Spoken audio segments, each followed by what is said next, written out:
Hi everybody. Very happy to be joined by Louise, Hare and Tom Hindle today, who have agreed to come and have an author chat with us, and they're going to tell us a little bit about their books now, which I think in your case, Louise, has only just come out, yeah? Yeah, it came out last Thursday. Do you want to start off? Yep. So it's Miss Aldridge Regrets, which I shall hold up here. And this is basically the story of Lena Aldridge, and she's a jazz singer. It's set in 1936. And at the time that the book begins, she's been working as a jazz singer in Soho in London.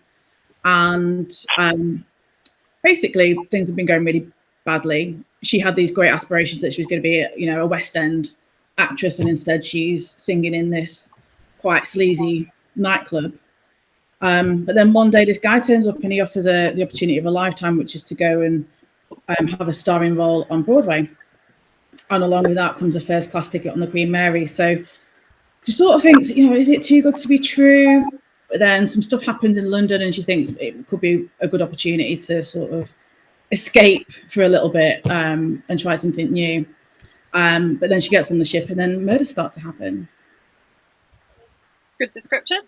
Tom, do you want to tell us? Sure, yeah. So this one's mine. So this is A Fatal Crossing. This is a murder mystery set on a 1920s cruise liner going from Southampton to New York. They're on a week-long voyage, and halfway through the voyage, in the middle of the Atlantic, a passenger turns up dead. He's fallen down a flight of stairs, and it looks like an accident. And there's a detective on board the ship who's traveling to New York for reasons that you'll learn as the story goes on. And he goes to the captain and he asks for permission to look into it. The captain says yes, on the condition that he's accompanied by one of the ship's officers, a chap called Birch, who's our narrator. So they set about investigating. Things take suspicious turns. They run into a missing painting. The detective himself starts to seem increasingly dodgy. So there's a lot going on there. I kind of think Poirot meets Titanic, and that's probably along the right sort of lines. So both, you've summed them up both really well, because I read both books before the chat, which is good. So I've got some questions. Someone's already said on here that they love your book, Louise. Oh, brilliant. That's what I like. Which is a good start, isn't it? And Sam has said that she loves your covers on both of your books. Yeah, I love the gold on mine. It's the designers did an awesome job. Very, very happy with it. So are both your boats in the book real? Mine is. Yours is not, is it? Mine is not. No. So yeah, I made mine up. It's based very heavily on the Titanic, and it's sort of a fictional sister ship, I guess. It's in the same sort of class. So I looked a lot at the sort of the plans and the sort of things that passengers on the Titanic would have done and would have experienced. So it's based very heavily on that. But no, it is fictional, the ship itself. I was going to ask, so Louise, you used a real ship. So what was the research like for that? Well, it was really good. I mean, I originally was going to sort of make my own fictional ship. And then I basically found this website where you can get all the deck plans for the Queen Mary, photographs of every single room, all the public areas, all the different sort of cabin types from 1936. So I was just like, why would I not just use this? And also, it's such a well-known ship. Like, you can still go to anyone today and mention the Queen Mary, and they're like, oh yeah, because obviously, it still exists. You can stay on. Well, I don't know if it's open at the moment, but obviously it's a hotel at the moment in California, so you can still theoretically go and look around it. Although I believe it looks a little bit different. So I sort of thought, because you can get everything, because it was such an iconic ship. There's loads of books on it. You can get all the menus. I could go to the British Library and get hold of the ship's paper from 1936. I couldn't get the exact crossing, but I got the crossing before the one that I use in my book. So it's like, this stuff's too good not to use. So I was going to ask, so apart from the ships, obviously you've both set them in a particular historical period. What kind of challenges does that add, sort of in terms of research?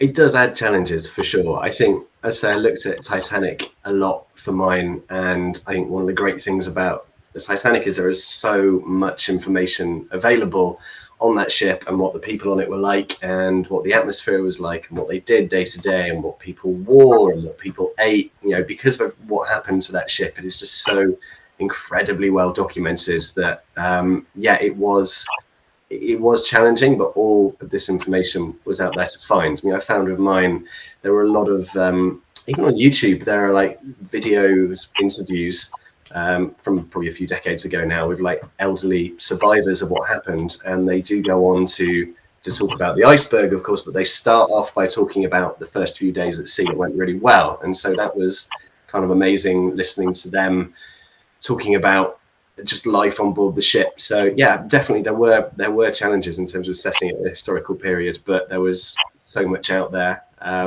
It just meant a ton of research, but the information was there to find. Yeah, I think because mine's 1936, it was quite fun researching it because it's that sort of period when stuff's starting to happen, sort of leading up to World War II. So I could sort of throw a few of those things in.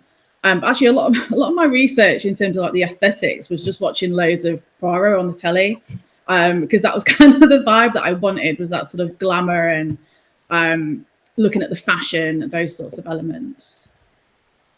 Do you think that draws people to sort of books like yours? That kind of reminiscence of that golden age? It seems to be coming back, doesn't it? Golden age, kind of crime fiction.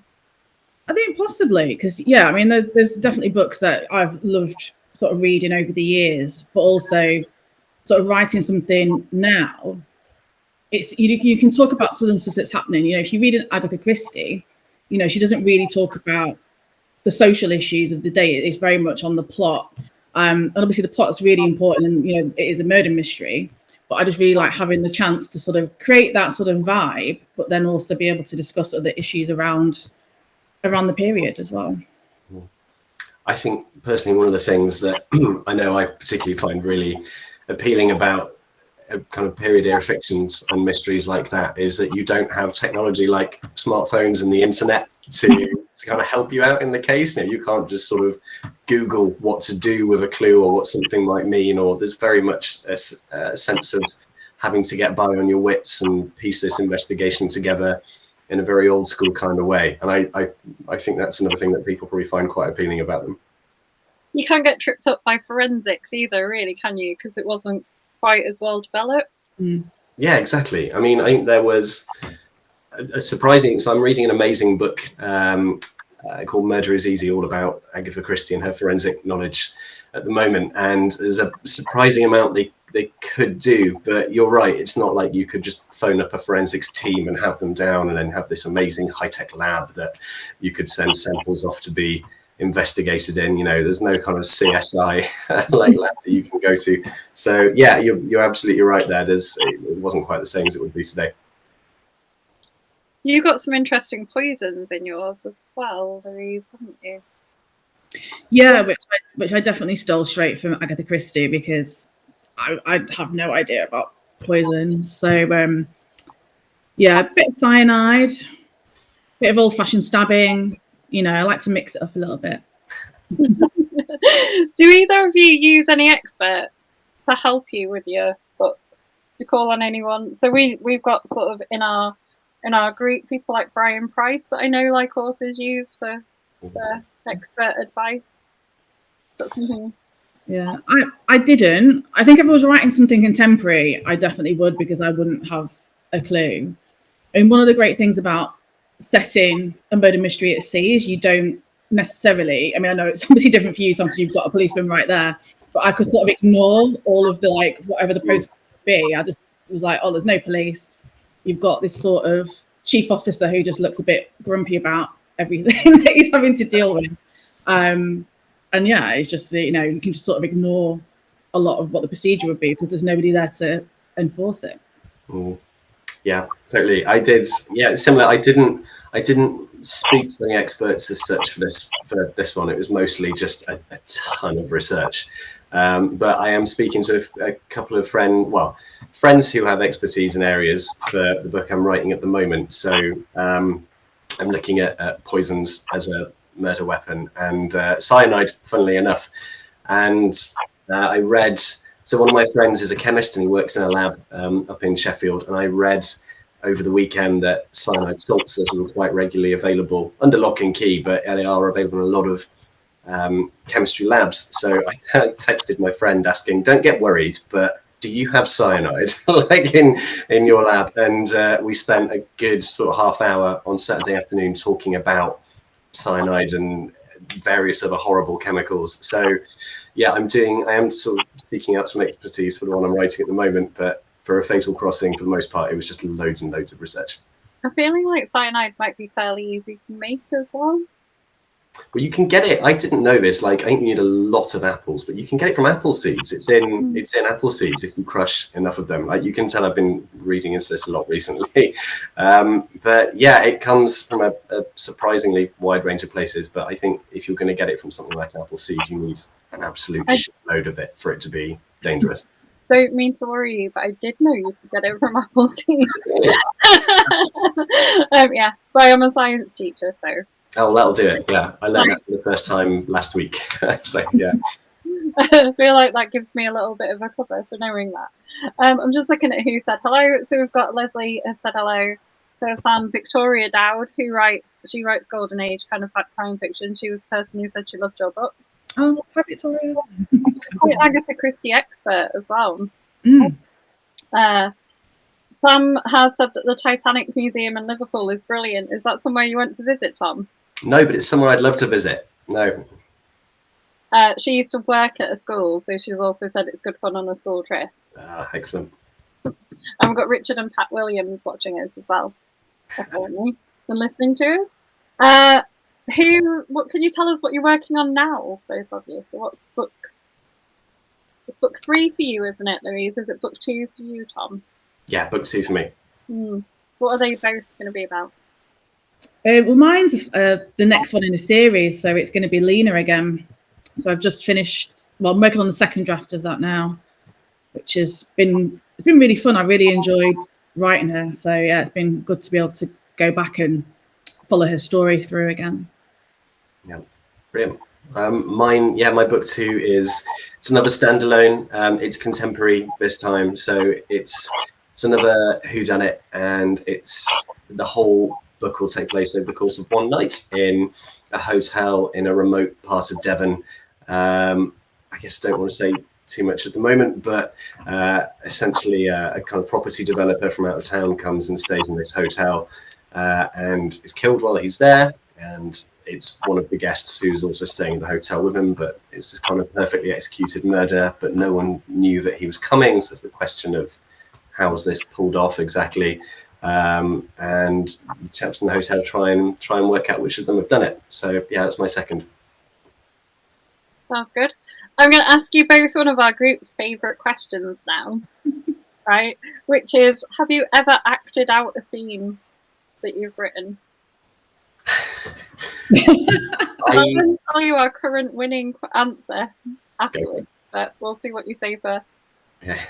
I've never acted out a scene as such, but I think one of the best bits of advice I got was to read it at some point. Read your whole book out loud, because things will sound different out loud to the way they do when you're just reading them in your head. You'll notice sentences that don't work or lines that sound funny or where it just doesn't quite flow as it should, which is a great piece of advice, and it worked incredibly well. So I try to do that.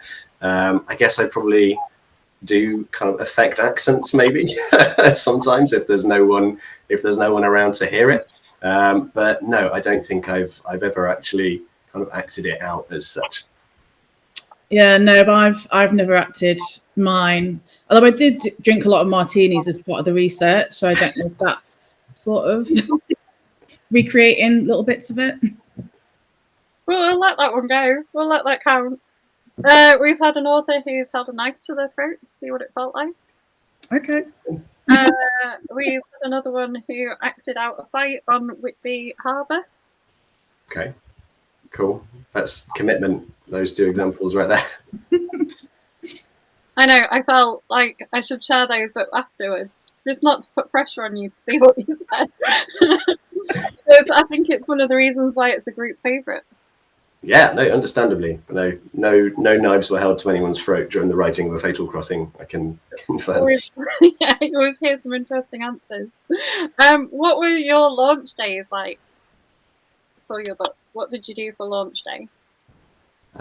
Mine was back in January, and it was a kind of surreal old day, really. I guess I work for a PR agency during the day, so I went to work as usual, and I was sort of trying to get my head down and get things done, but all day my phone was just like popping with like people who'd very kindly pre-ordered and their books had arrived and they were sort of showing me them. And then I got home and my fiance had like decked the house out with balloons. So she was working from home that day, so she decked the house out with like balloons and got a card and some champagne, and she got a cake that had like the cover of the book in icing on the top, and we had like a really nice dinner at home. So yeah, it was a bit surreal trying to keep it all, I don't know, inside and take my mind off it a little bit during the day so I could try and get some stuff done. But yeah, that evening when I got home was really lovely.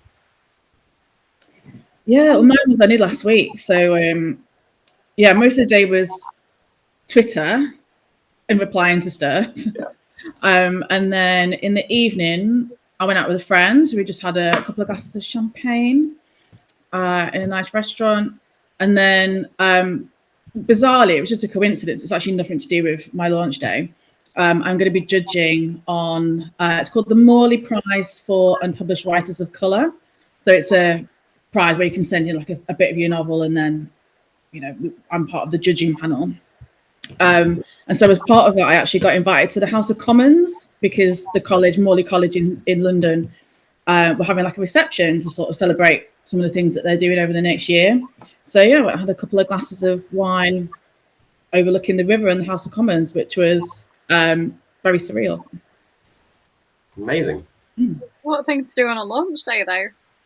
Yeah, and it was obviously nothing to do with me, but yeah, I met lots of interesting people, and yeah, actually got to go in the House of Commons, which is yeah, really, really weird. I can imagine. Quite surreal. Because it's such an iconic site. So you're obviously doing this event with us. We got real kind of world events booked. Any of you going to any book festivals, things like that? Our group's buzzing a little bit about Harrogate at the moment. Tickets just become available. Well, I'm going to Harrogate. I'm not doing any of the panels, but I went last year, so I've booked again. And we've got an event in Glasgow, haven't we? A week on Sunday together. Yeah, we have. Yeah, looking forward to that. That's my first, I think it's my first trip to Scotland ever, so it's going to be quite an eventful one. Yeah. So yeah, I'm looking forward to that a lot. That's what is that panel that you're doing in Glasgow? So it's for the I Write Festival. I think, is it called Ocean Going Thrillers? Yeah, it's something along those lines. Yeah. Araminta Hall's the third author on that panel. So it's Sunday the 15th, June. If anyone's in the Glasgow area and wants to come along. Yeah, pop on down, it'd be good. We do have some members. In fact, we've got a brilliant admin who is Scottish, who covers a lot of the Scottish like festivals and things. I don't know if Glasgow might be a bit out of her range, but she is quite good at going to lots of events, and I'm fairly sure some of our other authors are going to I Write. Oh well, she fancies a day trip. Come down and say hi. It'd be good to see you. It's good. So, Tommy, are you going to Harrogate? I'm not actually. I do hope to one day. So we were talking before we started. I'm from Leeds, and my folks only live about half an hour away from Harrogate. So I'd like to tie in with a trip to see them one day. But yeah, I would love to go to Harrogate at some point, but I'm not going this year. That's a shame. We can have a coffee together though, Louise. I'm planning to go. Sam has asked how you balance writing and social media amongst everything else you have to do. Good question. I try and, so I think for me, it's the bigger challenge is balancing writing and the day job, and then trying to fit some social media in around that. So I guess I I save all my kind of social media stuff for my lunch break at work. So by the time lunch comes around, I'll see my phone pinging a few times in the morning, and I'll kind of queue them all up for when I stop for an hour at lunch and kind of reply to a few things then and retweet a few things then. And then I'll do the same in the afternoon. So try and queue them all up for when I finish work at 5:30, and then do some social media stuff then.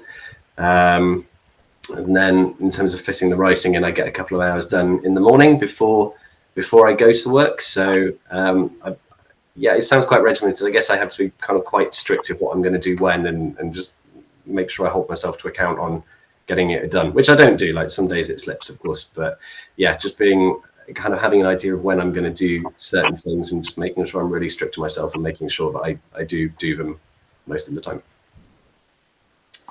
Yeah, I'm just really haphazard.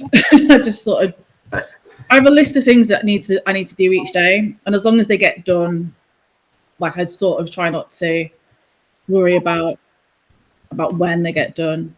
So social media, just if I get a notification, I just have to look at it. So not very disciplined that way. It's like, oh, okay, like pick my phone up. But yeah, I try and do the writing in the morning if I can, just so at least that's the most important job that's sort of done, and then everything else can sort of happen afterwards. Cool. Sounds good. You how detailed a kind of plotter are you both? I try. So I try to be as detailed as I can. So I will, before I start writing, I will bullet point out my whole plot in as much detail as I possibly can, and I think for my last book that ended up being about sort of 10 pages of bullets, a few thousand words. So I thought that was quite detailed. But then there are always things I find that just don't quite. There's always going to be something that doesn't quite work as prose in the way that it did as a bullet. You might get to a plot point that you've written down as a bullet point. It made perfect sense, and you're just looking at the story as a skeleton. But then when you come to it, and it's like, the pacing is off here. This isn't quite working. Or would this character who I've just written for the last 50,000 words say or do what I need them to do in this bullet point? So I try to be a really, really detailed plotter. Like I really try. But there's always some level of improvisation that's needed in my books, is what I'm finding. Yeah, that's really good. I don't really plot very much because I just find it impossible. But what I do, so with my first book, it was just a complete mess, and actually I spent probably 2 drafts trying to sort out what went where. So what I learned from that is, as long as I've got a structure, then I don't need a detailed plan. That's how it sort of works. So it was really funny because at the time I was doing an MA in creative writing, and my MA supervisor and my agent both recommended me the same book in the same week. So I was like, I should go and buy that book then, which is called Into the Woods by John York. Mm. And it's the only book I'm writing that I always go back to. So every time I start a new novel, I go back and sort of refresh. I do it based on his 5-act structure. So if I'm usually aiming for 100,000 words per novel, I just split that into 20,000 word chunks. So I'll be like, right, by 20,000 words, this thing, and it can be like really vague, but something like this needs to have happened. And so I just sort of mark it out that way, and then mostly improvise as I go along. So each day I'll just sort of sit down.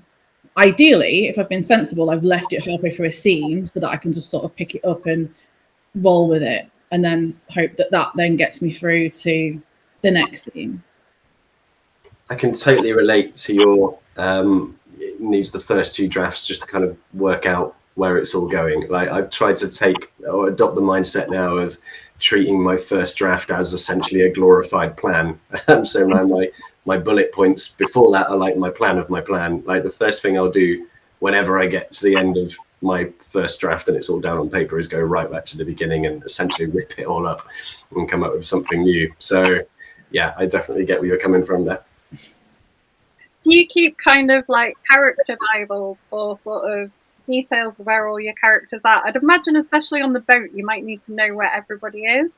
So Victoria Dowd, who commented about your book, Louise, wrote writes these great golden age mysteries, and she had a little Lego village where she kept track of all her characters, like little Lego figures, and she kept moving them around to know if they were in the right room at the right time. Just wondered if you guys did something similar, thinking about your boat kind of mysteries. No, I probably should. So I always get like a new notebook, and I always write character headings. But you can come, if you came to my flat and look through all my notebooks, you would find I just have a name and I've got like one sentence underneath it, because I start off doing it and then I just forget to fill it out as I'm going along. And actually, yeah, I don't know. I'm just really rubbish at that. I just rely on my memory, I guess, as to where people are. It seems to work. I've never had people in the wrong place so far. I guess I'm kind of the same. Yeah, like I think I did try and have like a spreadsheet that showed where everyone was at like every hour of the day, and just realized that actually, as long as I know where everyone is at like the most important parts, so the moment the murder happens, or I don't know, like there was a stolen painting in my book, so as long as I know where everyone is at the moment the painting went missing, then that's kind of okay. And where they are the rest of the time when you're just going about your investigation, actually it kind of doesn't matter too much where everyone is. I think, yeah, so similar to Louise, I think I have an idea of where everyone is at the points I really need to know, and the rest, I guess they can just go about their day, really. Yeah. And I think also if you're writing from one point of view, you're just always with that person. So as long as you know where they are, it doesn't always matter what everyone else is doing. Yeah. I mean, my second book is slightly different in that, I know we're not here to talk about the second book, but it's so book one, Fatal Crossing, is just one narrator the whole way through, and that's the officer. It's this chap Birch. But then my second book, I've got multiple narrators and kind of characters on characters meeting each other and bumping into each other in different ways. And you have one character walk out of one narrator's chapter and straight into another and bump into them in the hallway or something. So that is, I guess, I probably found with that one that, and it's a shorter time span as well. So it's a night rather than a week. So I've had to have a bit more of an idea in that one of where everyone is and what they're doing. But again, it's so compact and you're so in the thick of it for the whole night that I've just found that most of the time you kind of have sight of pretty much everyone anyway. So a spreadsheet or a Bible or something like that to keep track of where they all are, it just didn't end up needing it. Fair enough. You said you've got back to Lena. Have you got a plan for how many books that you would have in her series, Louise? So ideally, bearing in mind I've only got contract for the first two, ideally I would like it to be a trilogy, because then it sort of goes sort of full circle and I tie up everything from the first book. Because obviously she leaves, there's a reason why she leaves London. So the idea is that the third book will address her having to go back and confront the mess she got away from, essentially.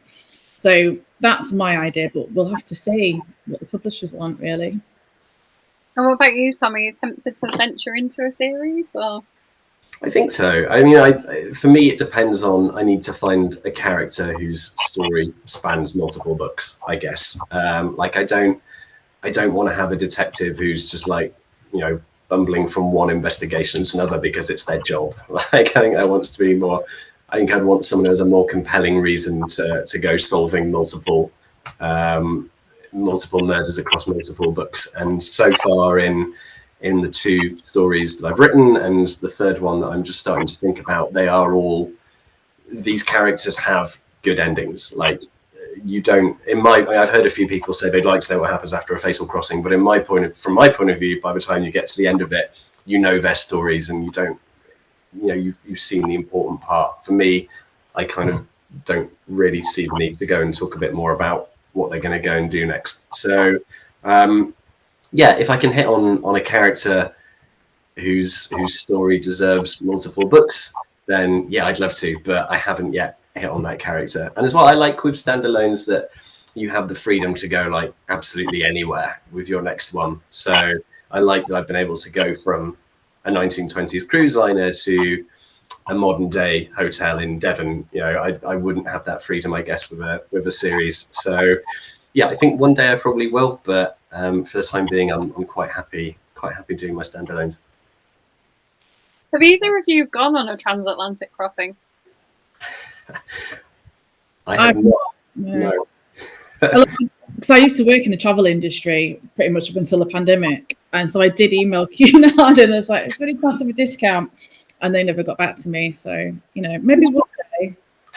In fact, my dream is, because they do on the QM2, they do a literature cruise every November. So my dream is, I've told my publicist this, to get me a place on that. It would be nice. Excellent. Yeah. Do people on a literature cruise want to read about murder on boats? So I don't know. They have a lot of crime writers on, though. I think they've had like Claire McIntosh and Ian Rankin. So, I mean, it sounds like fun to me. Like, I'd go. Yeah. Sure. Yeah. I mean, no, I've not been on one myself, but I had an amazing review on either Goodreads or NetGalley a couple of months ago from a woman who was on one of these 1920s ships, which blew my mind a little bit. So she was saying that when she was a really young girl, she went on a crossing in the 1950s from England to New York on a ship that had been commissioned in the 1920s. So it was one of these ships that my book was on, and I was really quite scared when that came through that she was going to pick holes in like my book and point out everything that I got wrong and everything that should have been changed. But she actually rounded off the review by saying how much it reminded her of her own voyage and sort of took her right back, and conjured up all these memories for her. And that was, so I've not been on one, but to hear that, someone who has been on one of these ships, no less, read it and had a good experience with it, I think I took that as a sign that I'd done enough research, probably. So yeah, but I would love to go on a cruise one day. It's very high on my things I'd like to do. So one of my favourite author chat questions, and I haven't asked it for a while, is would you make a graphic novel version of your book? I basically ask it because I'm a massive nerd. I would, yeah, I think so. I think one of the things I like about this ship as a setting is, with all the different areas of the ship and all the different locations, you've got like the deck and the restaurant and the different cabins and areas for different classes and the cargo hold, and like I feel like from a visual point of view, there's a lot of variety in there. There's a lot of different things to see, a lot of different colors, a lot of different lighting, I would imagine. So I think from a visual point of view, I think it could lend itself quite well to a graphic novel. I think you probably get a lot of different vibes and aesthetics in there. So yeah, I mean, I would love to see it done as a graphic novel. Yeah, I think that would be awesome.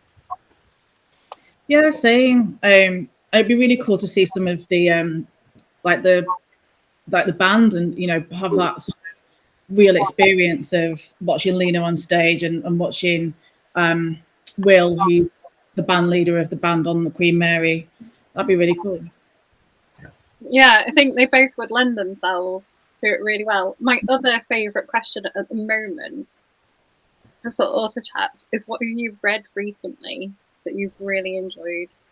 So it could be this year. What have you read this year that's been like your top reads? I think from a crime point of view, I really love Vine Street by Dominic Nolan, which it was really highly recommended to me. But also I wanted to read it because it's 1930s Soho, like a large chunk of it. It sort of spans several decades, but the 1930s Soho aspect was what I was really interested in. And it was really great to sort of see that we'd sort of crossed over our research, and the stuff that he got in there. I was like, oh yeah, I like put that in mine as well.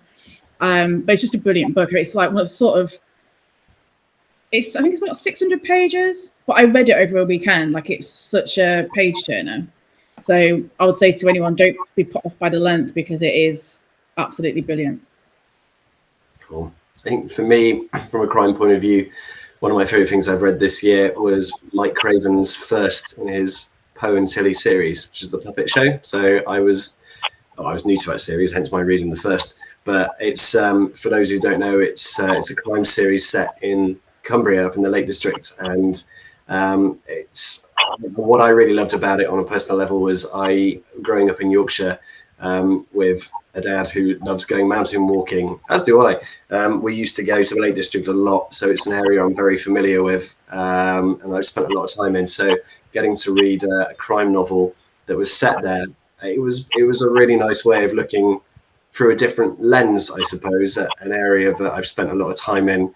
I found I was really able to kind of picture the places Mike was describing. And as well, it's a very beautiful place, but it's quite a violent crime novel. So I think that kind of clash of those two vibes worked really well for me. And yeah, I'm looking forward to reading the rest of the books in that series. I had a great time with it. He's a very big favourite of our group. I can see why. As I say, I love that book. I really, really did. So yeah, I will definitely be reading the others. The Botanist is excellent. Has good themes of poisoning in when that comes out in June. I'll have to give that one a read. And he murdered our group's founder, who was also my dad, in his quick read. Okay, I'm glad you added the last bit. I think I could see Louise thinking the same thing I was. Is this right? Yeah. No, in fiction. Okay, cool. Fiction, yeah. In fiction, he murdered him. Okay. In fiction, he murdered him. We're still allowing him in the group. Okay, that's good. Yeah, no, it's a great book. Great writer. I really enjoyed it. It is. It's a good one. Sam has asked if there's anything you found out during your research that really surprised you. I think I was surprised by which bits of the research proved difficult, if in the sense that, so I think, you see, if you look at the Titanic, for example, you see between the funnel and the deck those huge long kind of bits of rope, kind of wire. I think I spent a good hour trying to determine whether or not that's called rigging or not. So that surprised me. I didn't think that was the sort of thing that that I'd get really hung up on. So yeah, I was surprised probably the most by which bits of the research proved the most challenging, I would say. Yeah, I think from my perspective, one of the big surprises, which was quite a nice surprise, I have sort of used it a little bit in the book, it's just how much sort of illegal stuff went on these ships, especially in first class. You sort of think, everyone was like really well to do, but so on the Queen Mary, there were known prostitutes that used to go around all the ships, and they'd always be in first class because they made so much money. And basically the stewards would like be the sort of go-between. So if you were a rich gentleman, you would come home from like the nightclub at sort of midnight, and you'd go to your cabin and pick up the phone and be like, I'd like some company. And you'd sort of give a bit of money to the steward, and then obviously he would just this lady would just come round who was staying down the corridor. So there was that, and there was also a lot of gambling. So there were a lot of gamblers that would travel, because obviously you got people with huge amounts of money. So why not try and take it off them over a few games of poker? I would imagine that then probably did lead to things like crime on the boats. Yeah, it's really interesting. There was the best book I found was written by a guy who was a crew member during the first few years of the Queen Mary sailing. So he knew everything that went on, and there was lots of dodgy stuff. You imagine that there probably still is, in a weird way, maybe. Even I think there probably still is gambling and all of those things potentially still happening on cruise ships. Well, there's loads of bad stuff that happens on ships. I started reading an article the other week actually, and I was like, I'm going to stop reading this because I'm never going to ever get on a boat again. But it's to do with, because so often you're in international waters, it sort of ends up with this sort of lawlessness that goes on, because no one knows what any of the rules are.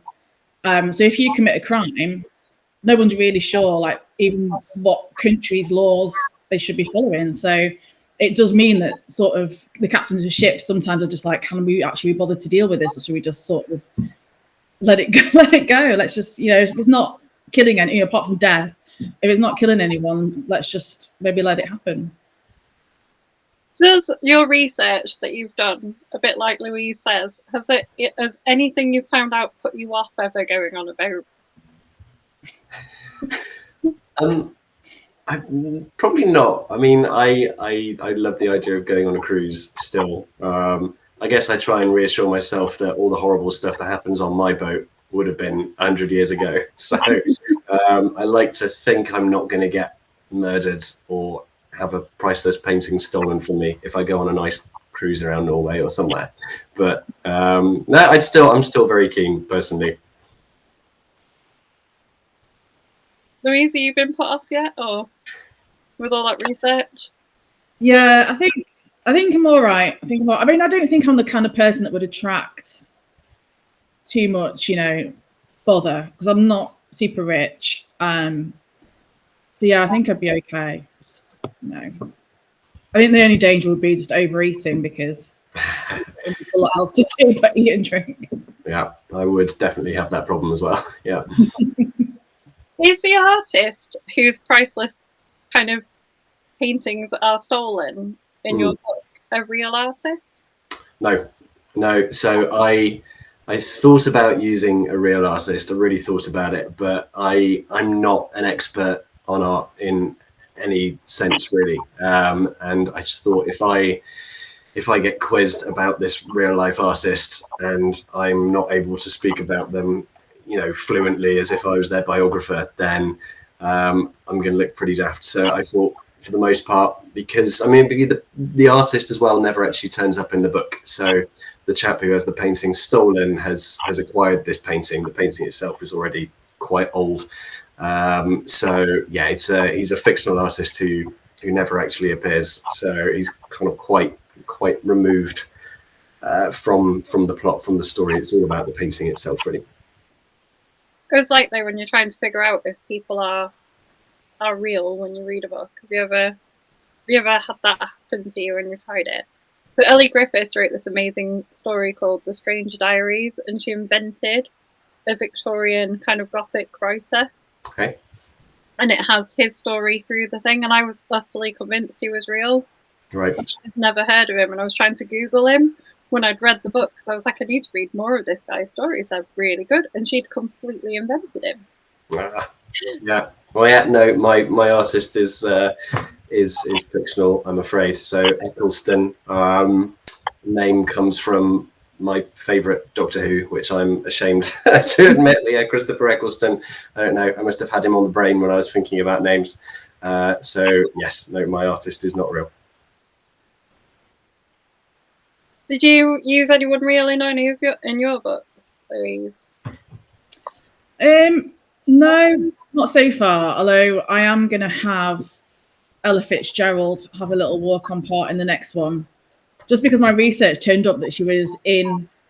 There was a club scene that I wanted to write, and my research turned up that she was at that club singing that night. So I thought I need to include her because it'd be crazy not to. But up until now, everyone I've used is completely fictional. I'm going to ask you some more of our group's favourite questions. What is the most recent scene that you wrote without giving away a spoiler? In this book or in the books we're writing at the moment? In what you're writing at the moment. The most recent scene I wrote. Without giving away a spoiler. So obviously you've written the ending, you can't tell us, but... So I think the most recent thing I wrote was probably the very first chapter of what I hope will be my third book, which is going to be all about a family gathering for the first time in years for the funeral of one of their members, and terrible things happen the night before this funeral is going to be the premise of that book. And the very first chapter is a couple of the last sort of two remaining guests who are going to be coming, just them arriving to join the others. So that's probably, that'll be the most recent thing that I wrote. Yeah, so I'm just editing the next book at the moment, but I decided today that I'm going to write a new scene for this draft. One of the things that's happening in this book is that Lena's sort of because her father was from New York, which was also sort of why she was sort of drawn to travel there. So she's trying to find out more about his life before he moved to London. And so she's going to go to the Cotton Club, which obviously was this hugely famous sort of jazz club in New York. And the only reason it's quite interesting, part of the reason I've decided to put it in there is because Lena's mixed race, but she's passing as white.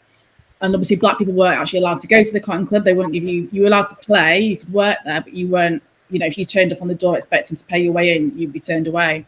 So I thought it'd be quite interesting to sort of show her experiences in New York of, what she's been doing in London, which is sort of being a bit flexible, shall we say? Like she's been able to sort of pick and choose how she presents herself, whereas in New York, she's sort of having to think about it a lot more carefully in terms of where she wants to get access to. So, yeah. Interesting. And then our other favourite question, or one of our other favourite questions, is what is your most memorable moments as an author so far? Ooh, I think actually one of the most unexpected things that I absolutely loved was when I first booked This Lovely City, I got shortlisted for the RSL Untitled Prize last year, which is a prize that they basically look at setting. So all the books that win it, it's all about the location, whether it's a fictional location or a real one. So I think mine was probably chosen based on London. And they asked me to record a really short scene, like a reading, and send it in. And then we commissioned an artist to make these sort of short animated films that went with our readings. And I just loved it. It's only about a minute long, but it's just brilliant. That's cool. I think my most memorable moment from this whole process has to be, God, there are quite a few. I think getting my first proper copy of the book delivered to my house. I don't think I knew it was coming. Well, I knew it was coming at some point, but I didn't know it was due to arrive that day. So it was in December. I just got a knock on the door, opened it up, and it was a DPD guy who gave me this, and it was wrapped in cardboard. I took it into the living room and I unwrapped it, and that was the first time I'd actually seen it in person. And that was amazing. This thing that up until now had just been a Word document on my laptop, and then suddenly out of nowhere there it was, like in my hands, and it was real. So my fiance filmed me opening it, because we knew sort of what it was going to be like from the shape of it, and we knew it was coming. So she filmed my reaction. It's I'm a bit embarrassing, but at the end, there's a second where I could just kind of look at it for about 10 seconds. And I just look at the camera and I'm like, it's a real book, which, so that was, that moment was surreal. I didn't play it at all cool, as you can probably tell. So that was brilliant. I mean, there are a lot of moments. It feels like a weird kind of collection of big moments that are just going to stay with you forever, probably. But that's the first one that comes to mind. Who reads your books first? So I always give mine. Well, I say always. I've done two, but I've given both of mine to my fiance to read, and then a few friends as well. So I gave A Fatal Crossing to about 5 or 6 friends, and to my parents as well. So it was the first kind of novel I'd written. So I wanted to make sure people were reading it and it was actually tying together and it was actually worth reading, was what I was hoping for. So I gave it to the first one to a big group of friends. My second one I gave to my fiance, and I gave to one of the friends who read Fatal Crossing because they were desperate to read that one as well. And then otherwise I just sent it straight to my agent. So not quite as many people read my second one. Mm. Yeah, I'm quite lucky in that because I did a master's in creative writing, and part of that was sort of sharing work and critiquing it. There's a group of 4 of us that still meet once a month if we can, and sort of share work. So we send each other.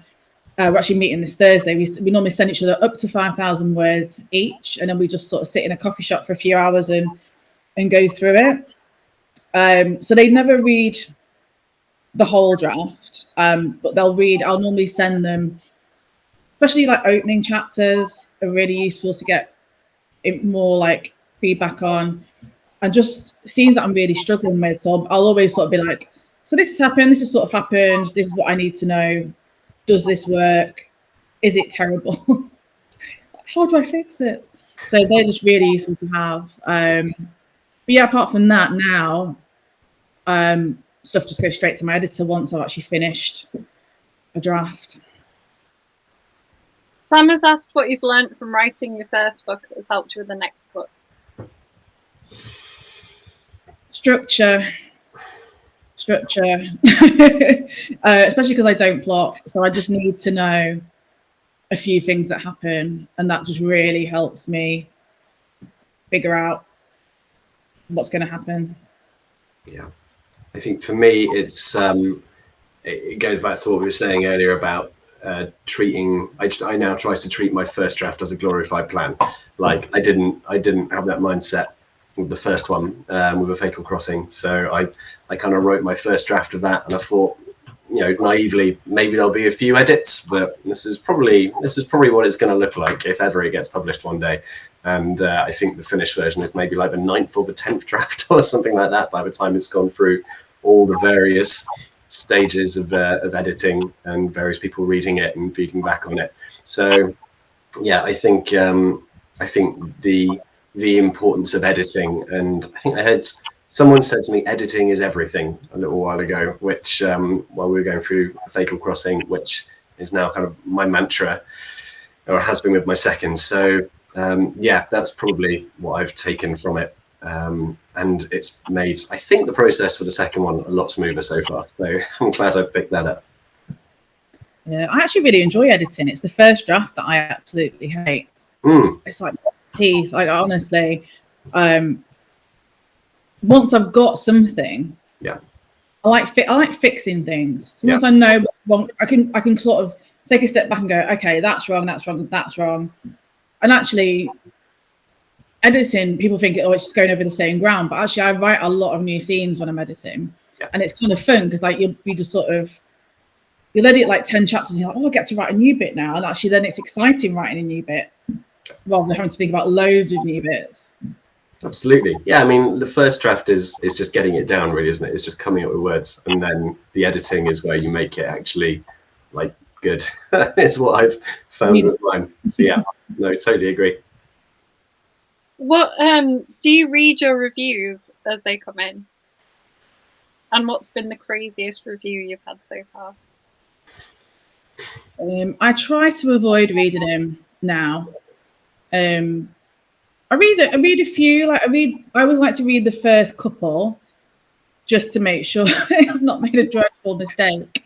I think my one I saw by accident, it just made me laugh a little bit. In my first book, just set in 1950, there is a scene where one of my characters eats a croissant, and that apparently was like the worst anachronism because croissants weren't around. Obviously, it's London. It's not like it's set in Paris. But I had explained why he had a croissant, which is because he was staying with French people. But yeah, I was like, that's what you picked up on as the big thing that I got wrong. But yeah, I sort of thought that was quite funny. Yeah, I kind of have a kind of on and off relationship with my reviews, and that sometimes I will want to read all of them, and sometimes I will want to pretend they're just not there. So I don't know. That probably says something about me, I guess. But yeah, I think the craziest one I've had was probably that one I mentioned. That I mentioned with the woman who had actually been on one of these ships and said that the book brought back those memories for her, and that it actually felt quite true to what she'd experienced. That was genuinely mind-blowing. Like, you write a book about a ship from the 1920s, you don't expect someone to come back and say, oh, I was on that ship. Like, so that was genuinely bonkers. So that's probably the craziest review I've had. Yeah. Cool. And if you could pick one of the characters that you've created to take out for dinner, who would it be? I would take Will Goodman because he's just quite sexy, I think. So yeah, definitely. I would take Arthur Blake, who's the chap who has the painting stolen off him. So he's probably not the most likable of characters, but I think you'd have an interesting time with him. He's a bit of a rogue, and he likes to do his own thing. And I think you'd have an interesting night out with him if you asked him out for dinner. So yeah, I think he would be the guy I'd go with, just to see where we ended up. I like that neither of you picked your main characters. Yeah, I think if I went out with Lena, it'd just get really messy because we'd get stuck on the martinis and it would just be, yeah, it'd end badly. Yeah, She attracts trouble, so no. I think with me, so I guess my two main characters, the officer and the detective. I think the detective, I'd find him insufferable. I wouldn't want to go out with him. I think I'd probably take myself home after half an hour, quite frankly. He's fairly unpleasant piece of work, I guess. As the officer, I think he's too much like me in that I think we're too indecisive. Like, he wasn't meant to be me, which I know people might not believe, but I think he's too much like me in that I think we'd spend most of the night sort of discussing where we were going to go for dinner, and we wouldn't actually end up anywhere. So yeah, I think that would not be a recipe for a fun night out. A tried and tested method that we use in our house, because we're both very undecisive, is to roll a dice or throw a coin.